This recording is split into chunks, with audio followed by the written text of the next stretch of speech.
మహిళలకు పసుబొట్టు ఇచ్చే సమయంలో, వాయనం ఇచ్చే సమయంలో మెడభాగంలో గంధం రాస్తారు కదా, ఇలా రాసే వెనుక ఉన్నటువంటి ప్రత్యేకత ఏంటో తెలియజేస్తారా? ఆభరణాలు, అందాలు, అలంకరణలు అనేకం ఆరోగ్య రహస్యాలను తమలో నిక్షిప్తం చేసుకుని ఉంటాయి.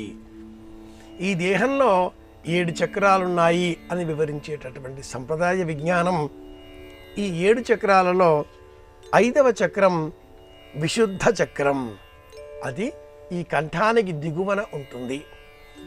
ఈ కంఠం దిగువన ఉండేటటువంటి విశుద్ధ చక్రాన్ని ఉద్దీపనం చేసే విధంగా గంధం అల్లదినట్లయితే, గంధం కారణంగా అందులో ఉండేటటువంటి ఆయుర్వేద సంబంధిత రసాయన చర్య కారణంగా లోన ఉండే థైరాయిడ్ గ్రంథి కాసింత ఉద్దీపనం చెంది మార్పు సంతరించుకొని అనారోగ్య పరిస్థితులను దూరం చేసుకోగలుగుతుంది.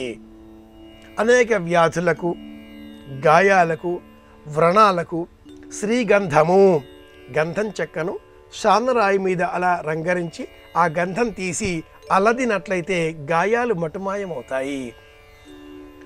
మనం పింపుల్స్ అని చెప్తూ ఉంటాం, లేదా తెల్లటి మచ్చలు, బొల్లి, లేదా అనేక పేర్లతో ల్యూకోడెర్మా అంటాం ఇంగ్లీష్లో. అలాంటి అనేక మచ్చలు, గాయాలు శరీరం మీద కలిగినప్పుడు, లేదా ఏవైనా ఇతర కారణాల చేత శరీరం సాగి మళ్ళీ ముడతలు పడ్డప్పుడు కొన్ని లైన్స్ గీతలుగా వస్తూ ఉంటాయి. అలా వచ్చినప్పుడు కూడా వాటికి శ్రీగంధం, గంధం చెక్కతో వచ్చేటటువంటి ఈ సన్నగా మెత్తగా వచ్చేటటువంటి మెత్తటి ద్రవము దానిని అలదినట్లయితే 40 రోజులలో ఆ మచ్చలు మాయమవుతాయి అని ఆయుర్వేద శాస్త్రం.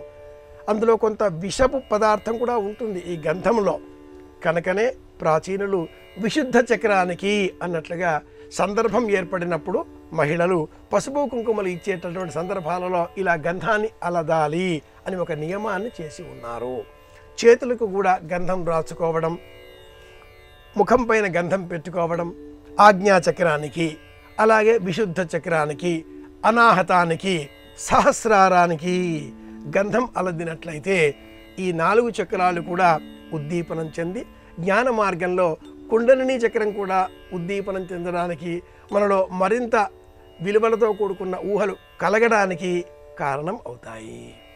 ఈ సందర్భంలోనే, ఈ నేపథ్యంగానే మహిళలు పూర్వం ఇలా ఇరువైపులా ఈ గదువ మెడకు గంధం రాసుకునేటటువంటి వారు.